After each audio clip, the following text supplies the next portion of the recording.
राजू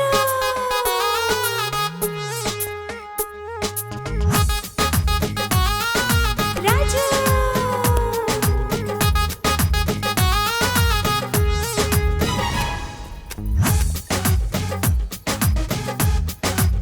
राजू राजू का भाजी आदमी के गोबर है कि भैंस के? तोहरा का मतलब बा? अरे मतलब ऐसे बाकी तत्काल अलगा भइल बड़ू अलगा भइले के बाद लोग आदमियों को गोबर पाथल शुरू कर देला। कहो राजू आ? ये सवेरे सवेरे सज धज के अप्सरा के लेके कहाँ जाता रहा? ले जाता नहीं भैंसा लगे चल बू। चल हट, तोरा तो मुँहे लगावल बेकार बा। मुंह का के लगे लिपस्टिक लभरा जाई। ए भौजी कहीं भैंसा देख लू हा? अभी तो वही से आवत रहनी हाँ। तब मुन्ना चौबे के खेतबा में उचरत रहल ह। हाँ चौबे जी लाठी लेके गईले हाँ। अब मार मार कर गोड़वे तोड़ देले। लंगड़ भैंसा चलेगा जी? नहीं चलेगा इसको भाई। तब एक को उपाय बा का? एकरा के शंभू चाचा के तबेला में ले जाए के चल पड़ी। चल बाबू चल चल। अच्छा चल चल, जरूरत चल। पड़ी तो ले चला। प्रणाम। हाँ भौजी। राजू अरे अरे अरे अरे ए चाचा। शंभू चाचा प्रणाम। प्रणाम प्रणाम, खुश रहा बच्चा। अरे भाई तनी भैंसिया बनाने ले जाके भारी भाई ले बेचैन जा ले जा। तोरा खातिर चुनरी खरीद के लेनी है जा। बांधा ने बांधता चल। चाचा बोला बच्चा। भैंसिया हमारा तो सचिला के कान फर ले बिया, बड़ा पसीना आतिया। बर्दवावे के बा हो जाई। हाँ तो दाम बतावा। ऊ कलुआ के 100 रुपया, ओके भुअरा के 200 रुपया, हाँ आ सुखना के 300 रुपया। अच्छा कौन पसंद बा देख लो। रोका पूछ क्या बतानी। हाँ ठीक बा। राजू अरे रुका हम बतानी। अब हुआ चली। हाँ छोटुआ चली, कलुआ चली ना चली। राजू पूछ के आ गनी ओकरा तीनों ना चाहिए। तो एगो बाटे, हाँ ओकर नाव बा खेसारी। खेसारी खेसारी खेसारी। अरे हमके आदमी ना भैंसा चाहिए। भैंसे बा, ओकर नाव खेसारी ह। भैंसा के नाम हाँ। खेसारी है। बाकी ओकर रेट 5000। 5000 5000। 5000 एक पारी के। हाँ एक बारी के 5000। एक पड़ी के 5000। हाँ खाली सूंघे के फ्री बा। फ्री में। हाँ भाई रे खाली सूंघा के ले चला। मारब जब फाट जाइबो। अरे तो फिर दा 5000। हम कमाइले बानी देहब ना इतना चुनरी उनरी किन के लेल बनी ओकरा सुहाग रात खाती 5000 कुर्बान। चाचा और कोनो रिक्वायरमेंट? ओकरा गाना बजाना के शौक बा। अच्छा जबले ऊ गाना बजाना नाही सुनेला हाँ। तबले ऊ ना गरमाला। गाना बजाना करे के पड़ी। हाँ बैंजो अब ले जाओ ओकरे बाद बॉस। ओके ना? एकदम पक्का बा। मजा आ गई भाई। 5000 वसूल हो गई। का माहौल मने काम भइले कर तोरा कैसे मजा आ गई? का हो राजू भैंसिया धना आइल। हाँ भौजी तारे गाँव से खरीद के ले रही तारे खानी ढेर पसना छोड़ा तलासिया। हट मुझौसा 5000 का चूना लगा दहलस पोछ उठा के जा। मस्त सुहागरात मनौला। एगो था तीन चार बाल्टी पानी ले आओ ना रे। अभी लाते हैं। ऐसा चश्मा निकाल के जो चश्मा बिना लौका जा नहीं। लेके आओ। अरे होजी लिया ऐसी कचड़ा हो जाए। रुक जो है ना। आओ यहाँ रखी का। हाँ यहाँ रख। अच्छा शैम्पू भी ले आई नहीं है। अच्छा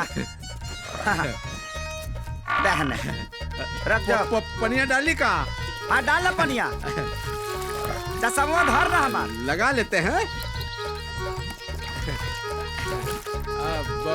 भाई रे हाँ भैंसिया बियाई था भैंसा हमहू के खियाइया। मने अभी आजा बहालिया तले बियाया जाई। मने जब होई तब। व्हाट्सएप के मैसेज ही 10 महीने बाद आई है। अच्छा मने अभी नहीं होगा। गोतन भैया पुजारी जी की तबीयत खराब बा, बुलावत हमें। एको धान हाँ? जो ते पुजारी जी के बढ़िया से सेवा कर दी है। अच्छा भाई हम धो के बांध दे जा। हम चलता नहीं मंदिर। चश्मा धा लिया ठीक से। हाँ।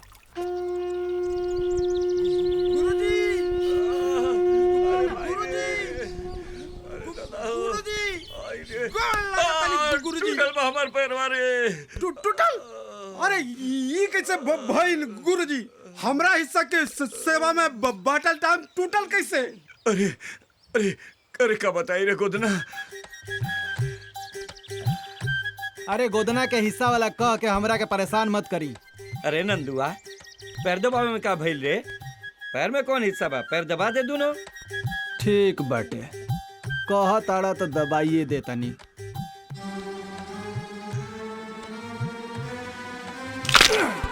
अरे हमार पैरवा तोड़ दिले रे, का कइले रे नंदुआ?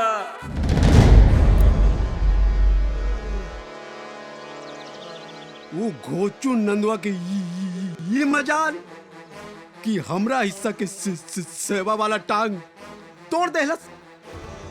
रउआ चिंता ना करी गुरुजी, खून के बदला खून, त टांग के बदला टांग। अब हम ओकरा वाला टांग तोड़ दे।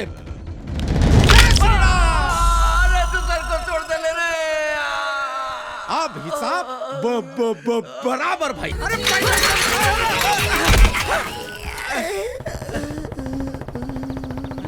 तोरा क्या जरूरत तले देखला करे? ना देखलिस ना देखे देहलिस। हम कहाँ देखनी? पूरा तो पा रहल। ब्रेक ना मारला तोरा? ब्रेक हमरा हाथ में रहल, पेडल तो तू मारत रहला। ब्रेक ते मारबे कि हां? हर पैर में ही ब्रेक रहल। हां हाँ, पैडल से ब्रेक लगेला।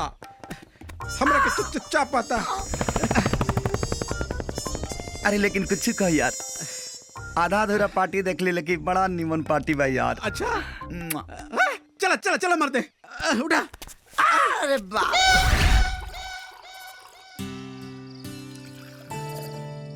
एगो धान यार, पता लगाओ, दिमाग हमार काम हम करत तुरत बाना। का पता लगाई?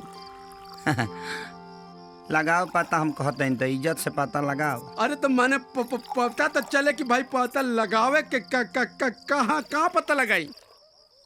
तोरा भौजी के पता लगावे के बा, और कौन से लगावे के बा? भौजी के पता? हाँ। अरे भाई आधा आधा दे के हमका घेवड़ा पता लगाई। हाँ, वो भूत पिचास की लड़की, ये तो पहले पता चल जाए। मने तो मोटरसाइकिल पर भूत पिचास बैठला, मारम बहार दे। नहीं मने भौजी हुई है, गोई गोई मारी ले हम। लेकिन भाई थोड़ा कुल्लू तो मिले।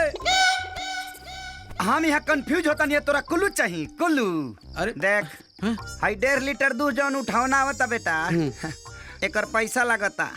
पता लगा लेना तो काल से ही उठावना दूध के ना भैंसिया के मूत के होई। ना ओकरा नौबत ना आई, आज पी लेबे ता। पता लगावे की ही पड़ी। भाई लोगन, आज के ये बैठक नाग पंचमी के दिन रामपुर और सुल्तानपुर के बीच होखे वाला दंगल के लिए बुलावल गईल बा। जैसन कि रउआ सबे जानतानी कि पिछले 4 बरस से सुल्तानपुर के पहलवान रामपुर के पहलवान के पीठ में माटी लगा रहल बा। हमनी के हर साल दंगल जानी जा, अब पटका जानी जा। यही से आज के दिन ये विशेष बैठक बुलावल गईल बा। रउआ सबे आपन सलाह दी कि ए बरस अपने गांव से सुल्तानपुर के पहलवान त्रिभुवन से केकरा के लड़ावल जाओ। अरे बगल में छोरा और गांव में ढिढोरा, हमसे तगड़ा और अनुभवी पहलवान ई गांव में के हो? हम के लड़ावा? ए फेकू पहलवान, बैठ जा। जब तू पहलवान रहला तब रहला, अब तोहरा से ना हो पाई, काहे से कि तू लंगोट के ढीला बाड़ा। हमसे ना हो पाई तो का तोहसे हो पाई का? हमसे भी ना हो पाई, लेकिन एक नौजवान बा, राजू। हाँ, राजू तू कहिया का पहलवान बा? लेकिन तू ये बात इतना कॉन्फिडेंस से कैसे कह सकेला? सरपंच जी, हम ओकरा के देखले बानी कि कबड्डी में 7 जना के एक साथ चित कइले बा। माना था नहीं ओकर बाप 1 नंबर का पहलवान रहे, लेकिन राजू ओकर तो दूर दूर तक कोनो पहलवानी से नाता नहीं खे। पहलवाने के खून बना ओकर अंदर, तो ओकरा के तो दांव कबो सिखावल जा सकेला। दंगल के लिए राजू ही सही बा। का हो भाई लोग, तुम लोग के का विचार बा?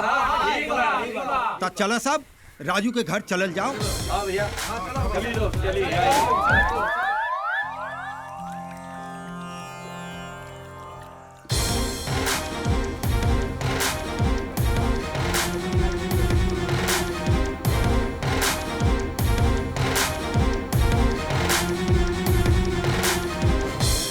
नमस्ते। प्रणाम राजू के माई। प्रणाम प्रणाम